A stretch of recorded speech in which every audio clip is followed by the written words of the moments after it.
تو عبداللہ بن مبارک فرماتے ہیں فرض حج کر لیا، نفل کرنے جا رہا تھا، 300 دینار پاس تھے، میں پہنچ گیا کوفے تک، وہاں سے جا کر کے کچھ سامان خریدنا تھا، احرام خریدنا تھا، ضرورت کی چیزیں، دوست بھی ساتھ تھے، کہتے ہیں یار میرے جلدی تھک گئے، خریداری کر کے وہ چلے گئے، میں شام تک رکا، بڑا تھک گیا تو سوچا اتنی لمبی چوڑی خریداری کیا تو جھیل تھی پاس، میں نے کہا وہاں جا کے ذرا ٹھنڈی ہوا لیتا ہوں، کہتے میں اس طرف گیا، رات کا اندھیرا تھا،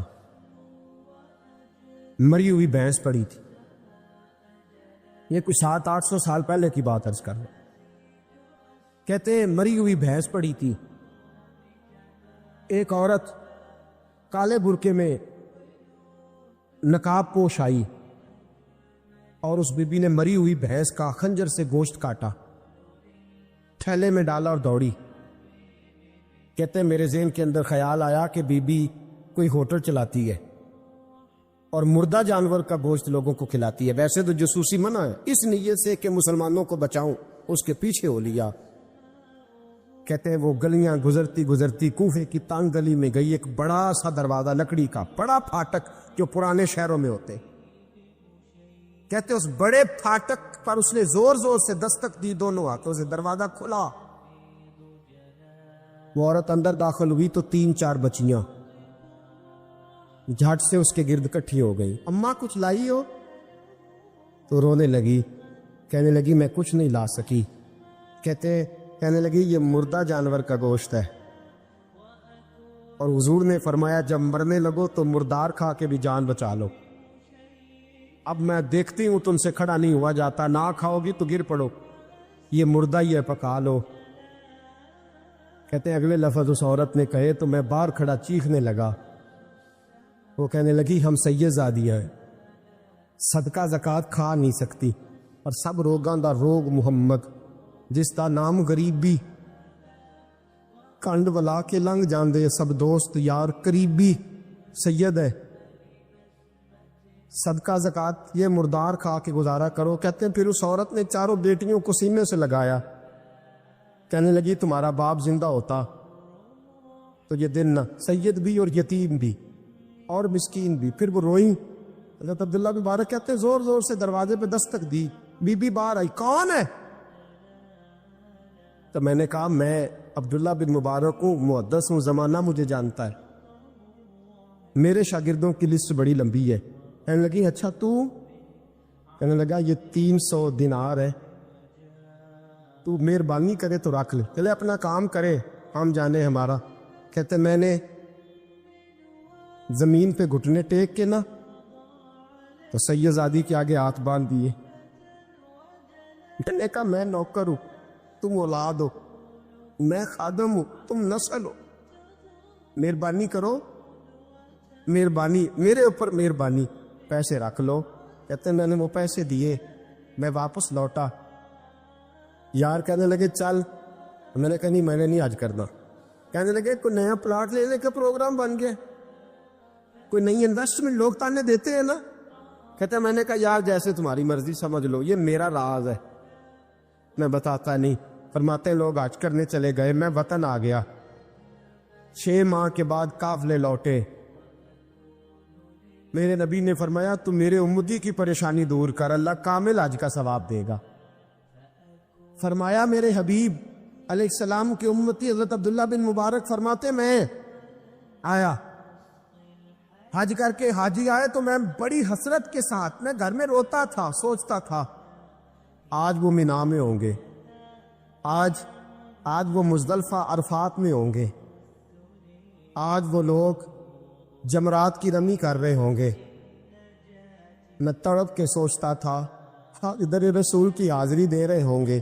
کہتے میں روتا تھا، جب حاجی لوٹے 6 ماہ کے بعد تو حاضری دینے گیا، ملنے گیا، پہلا دروازہ کھولا حاجی صاحب نے، میں نے کہا مبارک ہو؟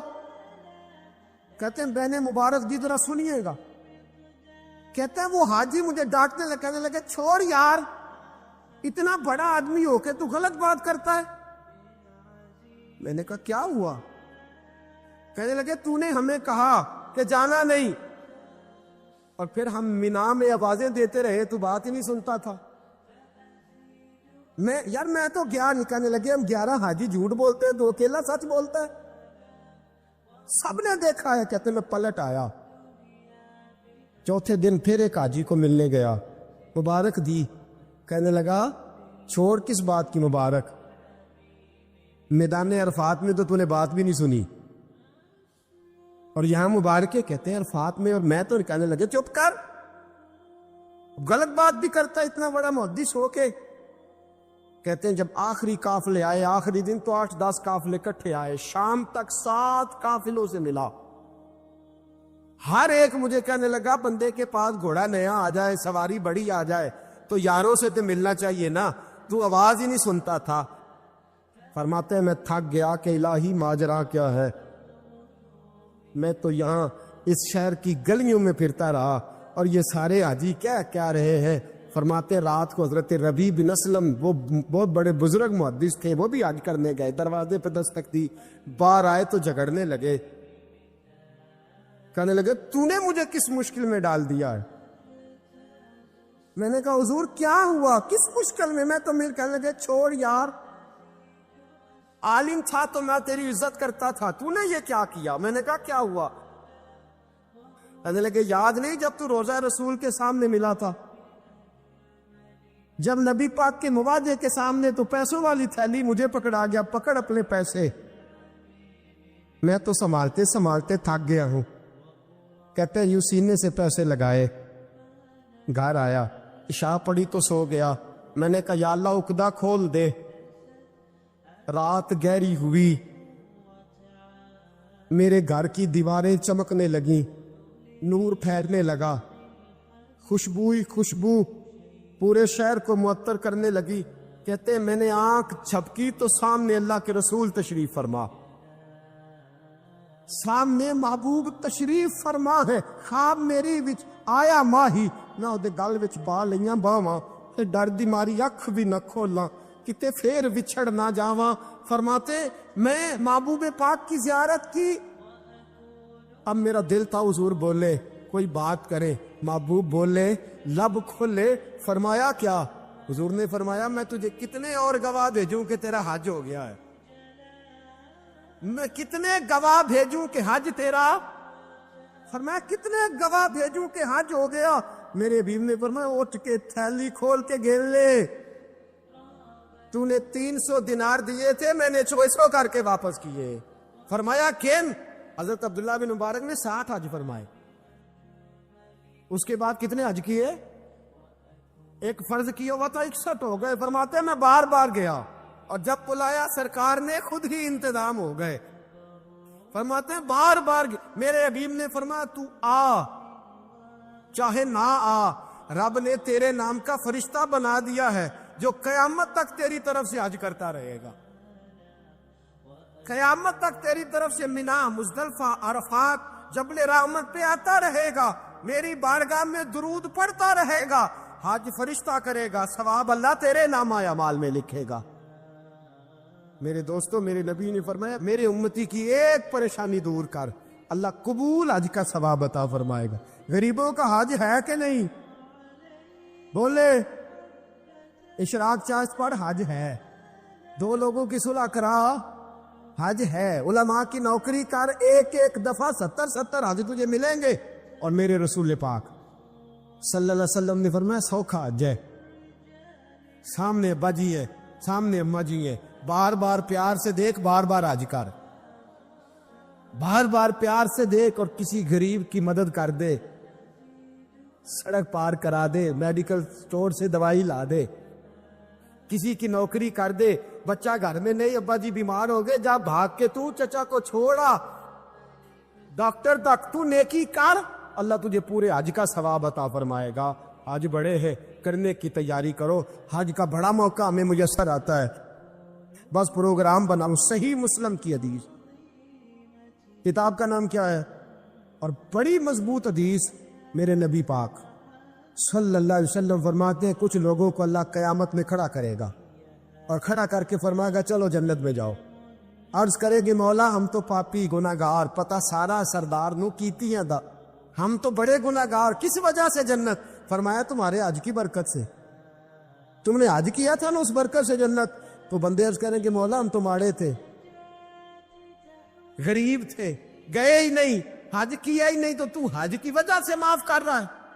تو رب کریم فرمائے گا جب حاجی جاتے تھے دل تڑپتا تھا نا، جب حاجی جاتے تھے آنکھیں برستی تھی، جب حاجیوں کے قافلے نکلتے تھے اس وقت تمہارے دل میں خواہش پیدا ہوتی تھی، فرمایا تم تڑپا کرتے تھے، میں نے تڑپ پر ہی تمہیں حج کا ثواب دیا، اور خالی ثواب نہیں دیا، اس حج کی برکت سے آج جنت بھی عطا فرما رہا ہوں۔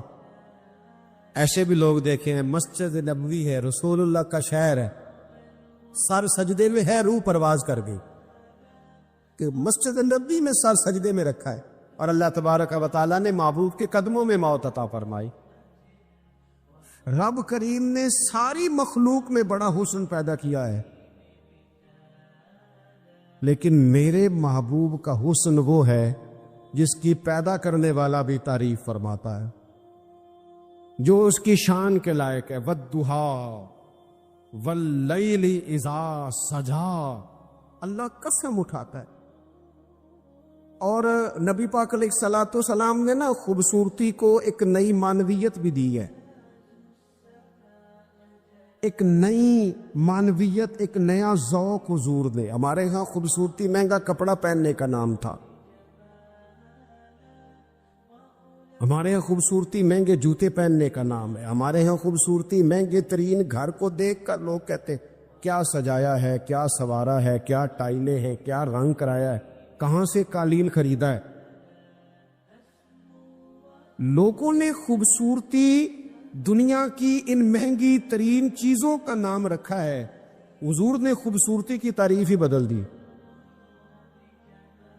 محبوب نے سادے کپڑوں کو خوبصورتی بنایا، حضور نے ظاہری طور پر کچے گھر کو خوبصورتی بنایا۔ رسول پاک صلی اللہ تعالی علیہ وسلم کے کپڑوں کو پیوند لگے ہوتے تھے، حضور سادہ لباس پہنتے تھے، نبی کریم زمین پر آرام فرما ہوتے تھے،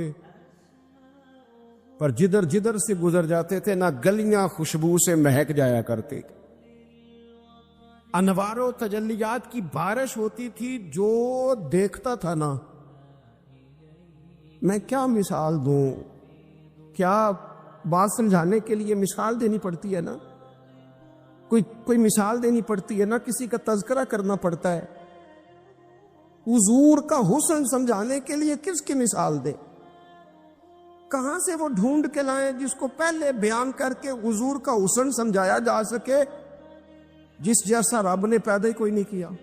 کوئی ایسی چیز ہوتی، کوئی چلو کوئی دور دور کا ہی کوئی تعلق ہوتا تو کوئی مثال دے لیتے، کہنے لگے نہیں یارو کوئی شے ملی نہیں، کوئی مثل نہیں ڈھولن دی، تو چپ کر میرے علی تھے جا نہیں ہو بولن تے، یہ ہے ہی نہیں مثال، کہاں سے مثال تلاش کرے، کہاں سے لائے۔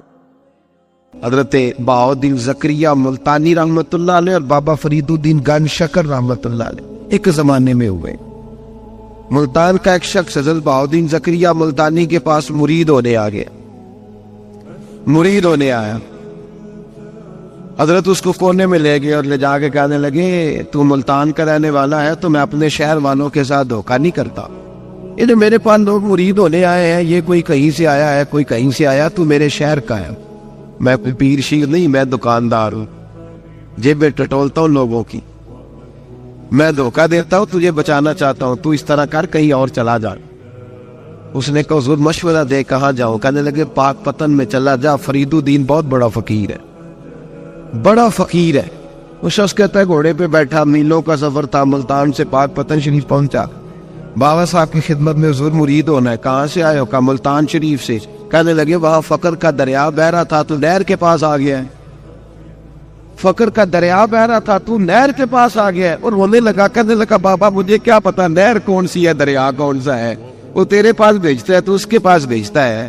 میرے بھائی پرانے لوگوں کو تو اپنے اندر کوتاہی نظر آتی تھی، سامنے والے کے اندر خوبی دکھائی دیتی، میں بن کے بیٹھ گیا ہوں کہ میں ہی صحیح ہوں، بس میں ہی صحیح ہوں، اپنے زاویہ نگاہ سے سوچتے ہو, اپنا ہم نے طرز خیال بنا لیا ہے. سوچ کی صفائی, سوچ کی پاکیزگی. حضرت بابا فرید الدین گنج شکر رحمت اللہ تعالی علیہ کی اماں کہتی ہے, جب میرا بیٹا پیدا ہونے والا تھا تو میں رب کی بارگاہ میں دعا کرتی تھی, اللہ اگر تو مجھے بیٹا دے تو اس طرح کا دینا, بیٹا میرا ہو پر بندہ تیرا ہو. اے اللہ اگر بیٹا دینا تو اس طرح کا دینا, میرے اللہ اس طرح کی مجھے اولاد دینا کہ دودھ وہ میری چھاتی سے پیے پر شکر تیرا ادا کرے.